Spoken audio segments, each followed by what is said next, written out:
Hola, ¿qué tal? Qué gusto saludarlos, qué gusto estar con ustedes nuevamente. Mi nombre es Roberto Arjona, soy pastor de la Iglesia Rey de Reyes, Tlaquepaque, Iglesia Presbiteriana, y es para mí un privilegio poder compartir con ustedes. Yo te invito a que nos acompañes. Vamos a inclinar nuestro rostro, acompáñame a orar. Padre, te damos gracias en este tiempo que nos das, en el cual nos permites reflexionar en tu palabra. Te ruego que ésta llegue a nosotros como alimento a nuestras vidas y que tu palabra sea quien edifique, Señor, y transforme nuestros corazones para ti. Te lo pido en el nombre de Jesucristo. Amén. Nuevamente, qué gusto saludarlos. Si tienes tu Biblia, quiero invitarte a que la abras en Mateo 27, del versículo 27 al 37. Mateo 27, del 27 al 37. Dice la palabra de Dios. Entonces los soldados del gobernador llevaron a Jesús al pretorio y reunieron alrededor de él a toda la compañía. Y desnudándole, le echaron encima un manto de escarlata y pusieron sobre su cabeza una corona tejida de espinas y una caña en su mano derecha. E hincando la rodilla delante de él, le escarnecían diciendo: «Salve, Rey de los judíos». Y escupiéndole, tomaban la caña y le golpeaban en la cabeza. Después de haberle escarnecido, le quitaron el manto, le pusieron sus vestidos y le llevaron para crucificarle. Cuando salían, hallaron a un hombre de Cirene que se llamaba Simón. A este obligaron a que llevase la cruz. Y cuando llegaron a un lugar llamado Gólgota, que significa lugar de la calavera, le dieron a beber vinagre mezclado con hiel, pero después de haberlo probado, no quiso beberlo. Cuando le hubieron crucificado, repartieron entre sí sus vestidos, echando suertes para que se cumpliese lo dicho por el profeta: «Partieron entre sí mis vestidos, y sobre mi ropa echaron suertes». Y sentados le guardaban allí, y pusieron sobre su cabeza su causa escrita: «Este es Jesús, el Rey de los judíos». Hemos estado hablando acerca de aquellos que han conocido a Jesús, que conocieron a Jesús en esta última etapa de su vida, antes de ir a morir a la cruz. Muchos de estos habían escuchado u oído acerca de la vida de Jesucristo, sus milagros, su enseñanza, pero la realidad es que muchos decidieron ignorarle. Pero dentro de este grupo del cual estamos hablando, hoy nos estaremos refiriendo a uno con características muy especiales. ¿Por qué? Porque a estos les fue ordenado matar a Jesús. Sí, estamos hablando de los soldados romanos, hombres donde muchos de ellos eran profesionales de la guerra, entrenados para luchar y matar. Eran mercenarios. Y estos, dice Mateo en el versículo 27, entonces los soldados del gobernador llevaron a Jesús al pretorio y reunieron alrededor de él a toda la compañía. El pretorio es el lugar donde residían las fuerzas armadas romanas. Y ahí los soldados estaban cumpliendo las instrucciones que habían recibido de Pilato. La instrucción era que dejaban libre a Barrabás y al Jesús era crucifíquenle. Entendamos lo siguiente: desde este momento Pilato ponía en manos de soldados a Jesús, y Jesús prácticamente era declarado un delincuente, y este debería ser ejecutado, y sus verdugos eran estos soldados romanos. Así que el trato que estos darían a Jesús se trataba de un condenado a morir crucificado. Así que En el contexto de esto, podemos leer lo que sigue. Dice el verso 28 y 29 hasta el 30. Y desnudándole echaron encima un manto de escarlata y pusieron sobre su cabeza una corona tejida de espinas y una caña en su mano derecha, e hincando la rodilla ellos, ¿sí?, delante de él, le escarnecían diciendo: salve, rey de los judíos, y escupiéndole tomaban la caña y le golpeaban en la cabeza. Lo que nos estamos encontrando era un cuadro de una ejecución. Sí, quizás lo que normalmente le hacían a aquellos que serían ejecutados en la crucifixión. Pero el detalle interesante aquí es que Jesús, como judío, se había mencionado que él era el rey de los judíos. Y aun cuando los escribas, los fariseos, los líderes religiosos intentaron decir, él se llama, Pilato dio por sentado que al que estaban crucificando era al rey de los judíos. Entonces, en este contexto, veamos que ellos hincaban la rodilla delante de él, escarnecían, diciendo: salve el rey de los judíos. Esto hablaba del desprecio, de la humillación que tenían hacia los judíos. Pero entendamos también que en el llamado también se decía que era el rey al que estaban ejecutando.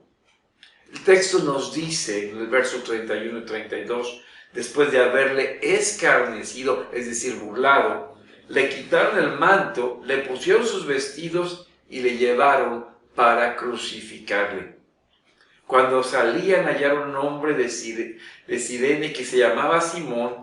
A este obligaron a que llevase la cruz. Esto nos habla de que sí, en cierta forma, se habían ensañado en la persona de Jesús, en su cuerpo y en todo lo que le habían hecho, tanto que él no podía cargar el madero donde sería ejecutado. Así que a Simón de Cirene lo obligaron a llevar la cruz.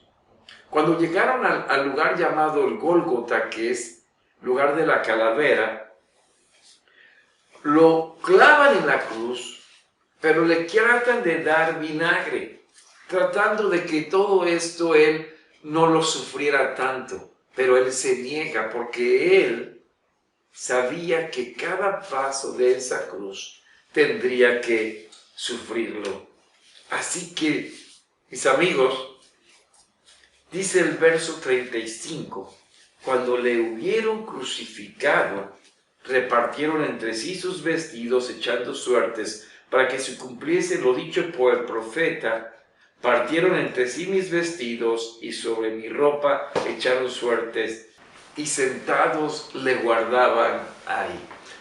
Yo quiero pensar, después de que se cumple esta parte de la profecía donde echan suertes sobre sus ropas, y esto lo menciona el Salmo, pero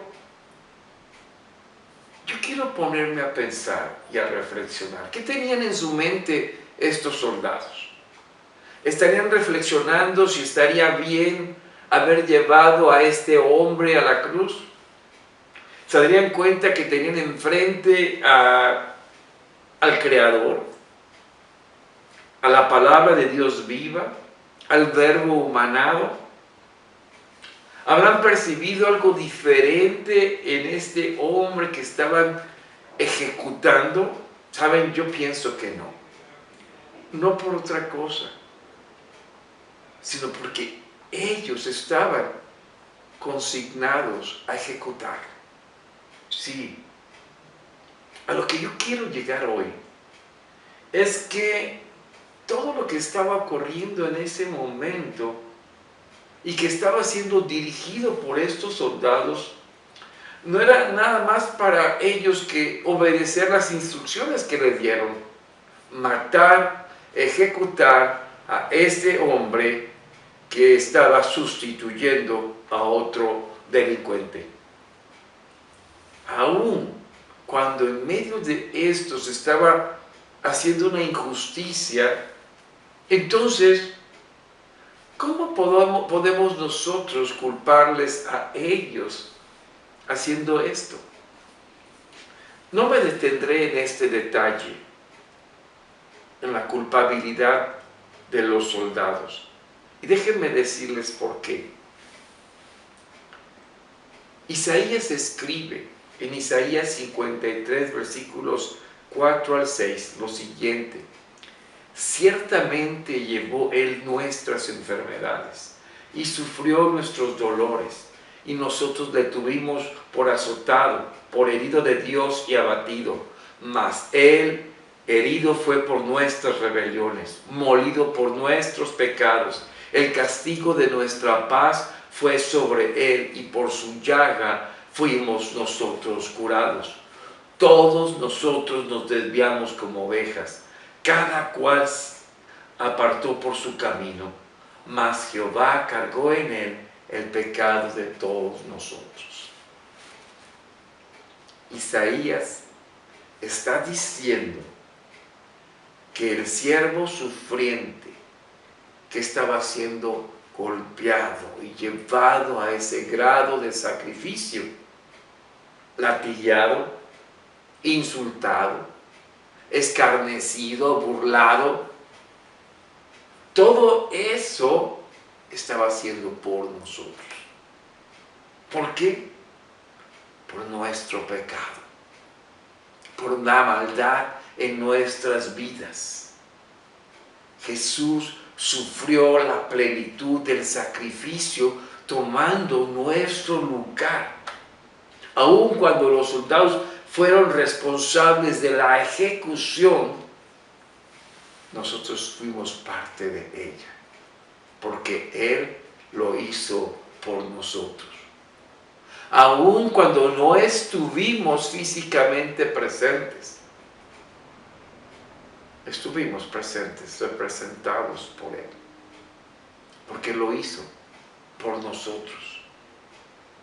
Su sacrificio vicario, es decir, en lugar de nosotros, nos trajo esperanza de vida eterna.